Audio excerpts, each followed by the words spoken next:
Salamat sa pagmamahal. Welcome to our 365 daily devotion. Apostle Samuel Gomez from Batch 3.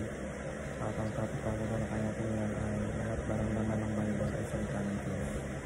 Ngayon po ating pag-aaral ay tungkol sa 2 Timothy chapter 3 verses 16 to 17. Nakapagsan pa natin ang ating puso-isip sa nalang salita ng Diyos. Yes, I written na all scripture is God-breathed and is useful for teaching, rebuking, correcting, and training in righteousness, so that the servant of God may be truly equipped for every good work. Sa Tagalog, ang lahat ng kasinatan ay pinasila ng Diyos at kapakitang inabang sa pagtuturo ng katotohanan, sa pagsaway sa kabalian, sa pagtutuloy sa lupang gawain at pagkasana para sa matuloy na pamumuhay, upang ang lingkod ng Diyos ay maging ganap at handa sa lahat ng mabubuting gawain. Teaching number 1, all of Scripture is equally and entirely inspired. Ang bawat bahagi ng Biblia mula sa Genesis hanggang Bahagi ay may banal na pinagmulan. Hindi ito basta sinulat lamang ng tao. Ang Diyos mismo ang nagbigay ng kanyang salita sa pamamagitan ng mga taong kanyang pinili. Ibig sabihin walang bahagi ng Biblia ang walang salita ay mas mababa kaysa sa iba. Lahat ay pantay-pantay ng mahalaga at tumpak. Teaching number 2, the Bible's authority rests on its divine origin. Hindi lang nagpapalot siya ng mga aklat o kasaysayan.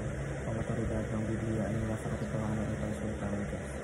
Dahil dito ay papilang mata sa pamatay ng katotohanan para pagtaya at pamumuhay. Teaching number 3, God used human authors without a law to communicate His exact word. Tumamit ang Diyos ng mga taong may kakayahan pero walang pagkakaman ng mensahe ng Biblia. Pagkaman sinulat ito ng mga tao, hinabayan sila ng banal na spirito upang bantayan ng gusto ang panauban ng Diyos. Hindi ito pinalaman ng tao kung di ito makapunta sa samin ng Diyos. Application number 1, submit your morality to God's standard. So kung ang ating pamantayan ng tama at mali sa pamantayan ng Diyos. Sa panahon ngayon, maraming opinion tungkol sa tama at mali. Ngunit bilang mananampalataya, dapat tayong bumalik sa pamantayan ng Diyos na makikita sa Biblia. Hindi dapat tayo bumasa sa kung ano ang puso, hindi sa kung ano ang totoo sa harap ng Diyos.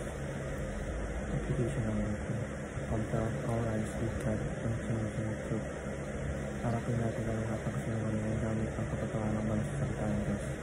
Sa dami ng fake news at maling turo sa mundo, tanging ang salita ng bawat ito sa mga sala.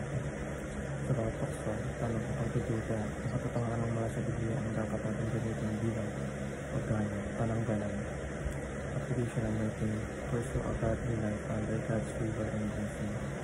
Ang layunin ng salita ng Diyos ay hindi lang para dugtugan ng ating kaalaman, hindi upang baguhin ang ating buhay.